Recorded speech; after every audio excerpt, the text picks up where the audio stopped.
Bonsoir à tous, ravi de vous retrouver en direct comme nous l'évoquions hier, les policiers sont en colère, en effet en raison d'un manque d'effectifs au sein du service administratif technique de la police nationale.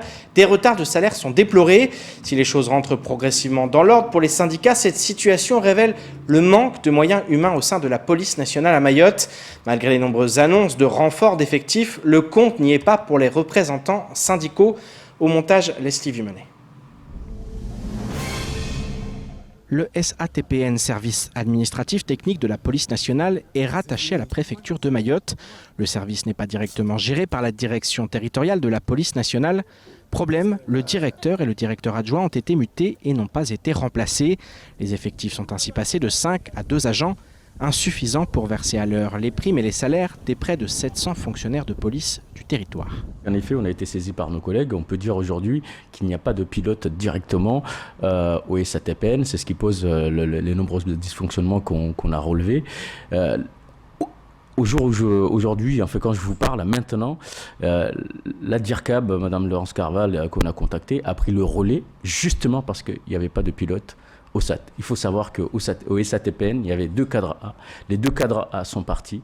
Ne sont pas remplacés et du coup c'est vraiment la continuité du service public qui est impactée et par la suite et par déclinaison on se retrouve nous fonctionnaires de police, nos collègues qui viennent d'arriver ici à Mayotte et encore un mois qui ne sont ni payés par leur SGAP d'origine, le SGAMI d'origine, ça veut dire leur employeur de départ et ici à Mayotte, ce qui est vraiment déplorable. Si la situation rentre progressivement dans l'ordre, les syndicats considèrent que cette problématique d'effectifs n'est pas propre au SATPN. En effet, selon eux, les annonces des gouvernements qui se succèdent ne collent pas avec la réalité du terrain en termes de renfort. On va bien cadrer les choses. Alors quand il y a eu le plan sécurité Mayotte, on nous avait annoncé 106 policiers. Sur les 106 policiers, vous avez des contractuels. Des contractuels, c'est-à-dire c'est des jeunes en contrat. Au bout d'un moment, ces contractuels passent un concours, vont partir. Donc ils n'ont pas été remplacés. Et ces contractuels ne sont pas des policiers. C'est-à-dire qu'ils n'ont pas la même qualification que nous. Oui, bien sûr. Voilà. Donc si on veut jouer à dire qu'il y a eu 400 policiers, moi je voudrais bien qu'on montre les 400 policiers où ils sont. Parce que quand on y fait le compte, on a 400 policiers. Si les syndicats réclament des policiers, ils veulent également des renforts pour les encadrer afin de permettre une montée en puissance rapide par rapport aux différentes missions de la police. Hier encore, on a eu un blessé, pas grave, mais quand même blessé. Les collègues sont là. Ils font en sorte à ce que la circulation soit rétablie. Ils font en sorte à ce que les Mahorais puissent profiter de cette commune de Mamoudzou comme ils le souhaitent. Ils font en sorte à ce que les termes de liberté, qui est cher à notre République, soient protégés et garantis pour tous. Donc nous remercions nos collègues qui font un travail remarquable aujourd'hui avec les autorités qui sont sur place, surtout les gradés. D'ailleurs, j'en profite.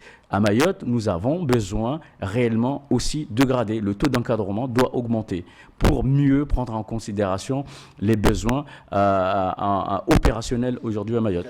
Depuis des années, les syndicats ne cessent de réclamer des renforts. Si des efforts ont été consentis ces dernières années, cela semble toujours insuffisant au sein d'une commune où la délinquance, elle, n'attend pas des décisions gouvernementales pour se renforcer. Et avec la reprise des reconduites à la frontière, les policiers de la PAF sont quotidiennement mobilisés. Néanmoins, face à l'afflux massif de migrants, ils ont bien du mal à intercepter tout le monde. Chaque année, des records sont battus en matière de reconduite. Cependant, du sud au nord, les communes ne cessent de voir s'installer de nouveaux arrivants.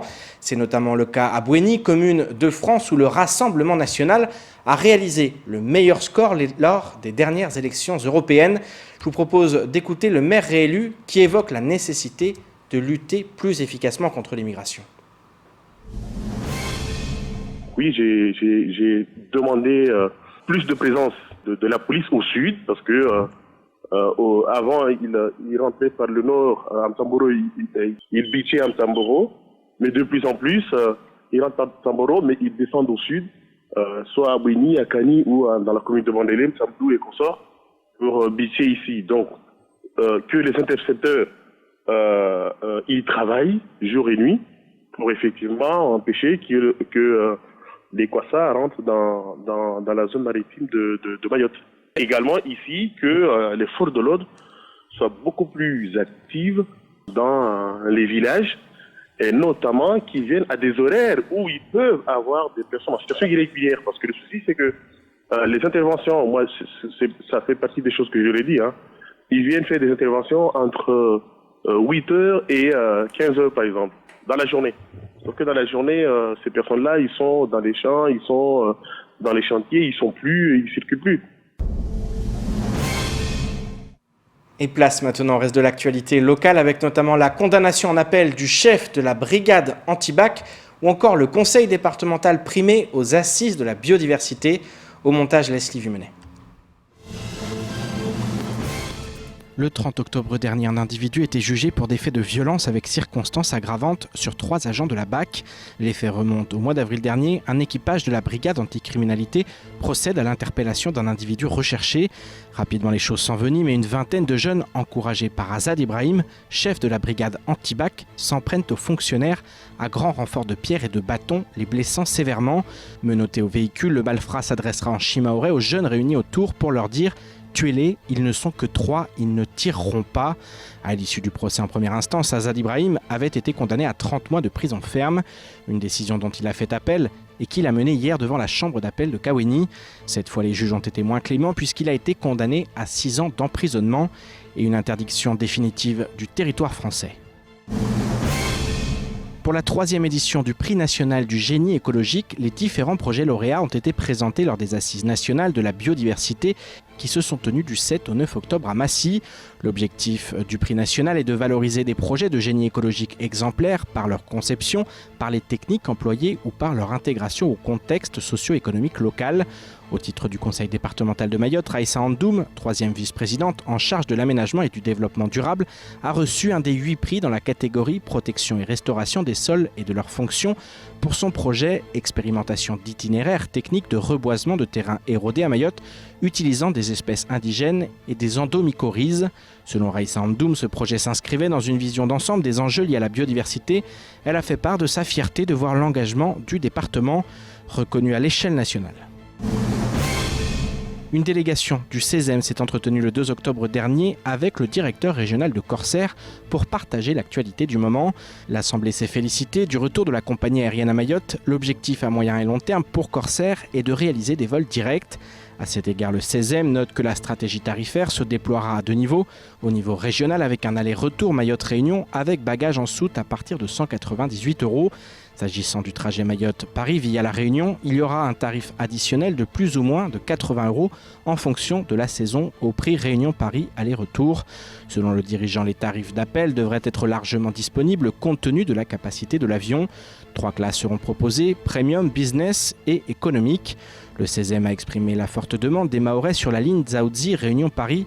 Le CESEM espère que la population fera jouer pleinement la concurrence dans le transport aérien afin que les Mahorais puissent bénéficier durablement d'une baisse des prix du billet.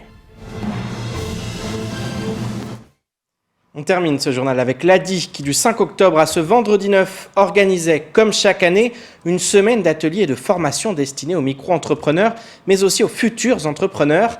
L'Association pour le droit à l'initiative économique a néanmoins dû s'adapter à la situation actuelle.